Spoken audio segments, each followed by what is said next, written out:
So I've got a Big Bear 350, 1993, and the symptoms are the battery won't charge, and the neutral light used to come on, but I think the bulb's blown now.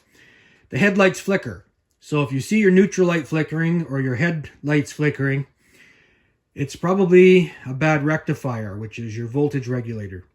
Now, your voltage regulator is in behind your toolbox.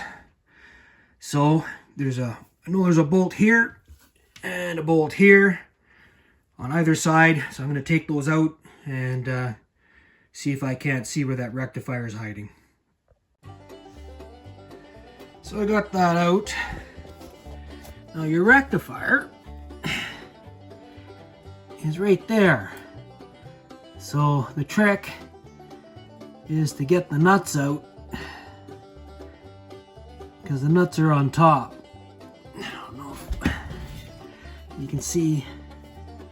It's hard to do this with the light, but you can see the one nut right there and the other one, and it comes down from the top into there, and it's not easy to do.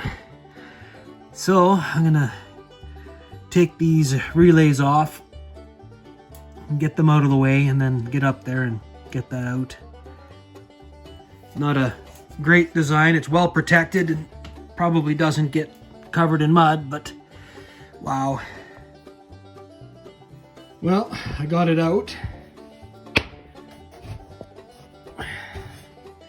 You can see there's the plug that it was plugged into and the relays that I pulled off, and you gotta slide it. Get this stuff out of the way here. You gotta slide it out of the hanger towards the left rear wheel, and it's a tight fit. It takes a lot of patience to get those bolts out. It'll take a lot more to get them back in. So I just have to replace this, and my voltage will be at the proper voltage and won't be jumping all around making the lights flicker.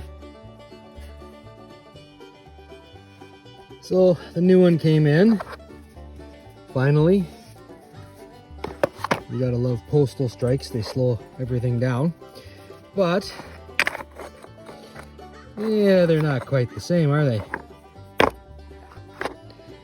But the ends are the same. So I'm going to plug this in and see if it works. It's obviously not going to mount up in that little holder like the other one did, but I might be able to mount it on the bottom. So instead of inside the slot, I'll mount it up against the bottom of that. But we're going to see if it works first. So I'm going to have to go and get my voltmeter and put the battery in and give it a shot.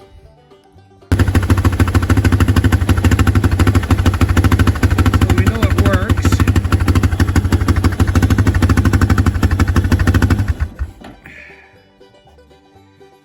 That's the voltage when it's not running, so it's definitely working. So now I have to see if I can mount it and put the toolbox on. Well, my original thought was to mount this on the bottom, but I can't slide the toolbox back in. So what I'm going to do is I'm going to take those two tabs right there that these relays mount on. I'm going to bend them right out flat so that I have enough room, hopefully, to get this in there. So I'm going to give that a shot. I don't know if the holes are going to line up, but if they don't, I'll drill new holes.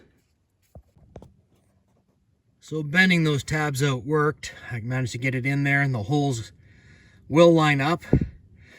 But I have to drop the bolt in from the top, and I'm not going to have any room at all to be able to put a wrench on. So I got some, this is also thicker than the other one, so I have to reach further.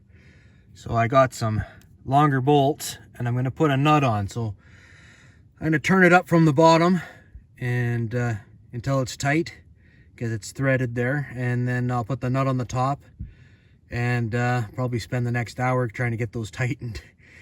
All right, here we go. It wasn't as bad as I thought it would be. The trick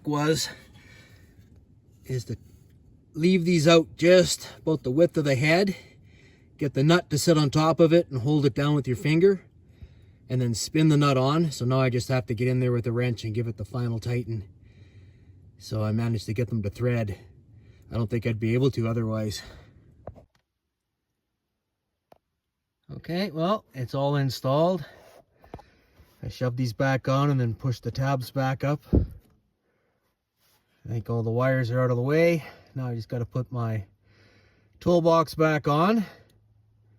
And I guess I should test my voltage before I do that, but at this point I'm done.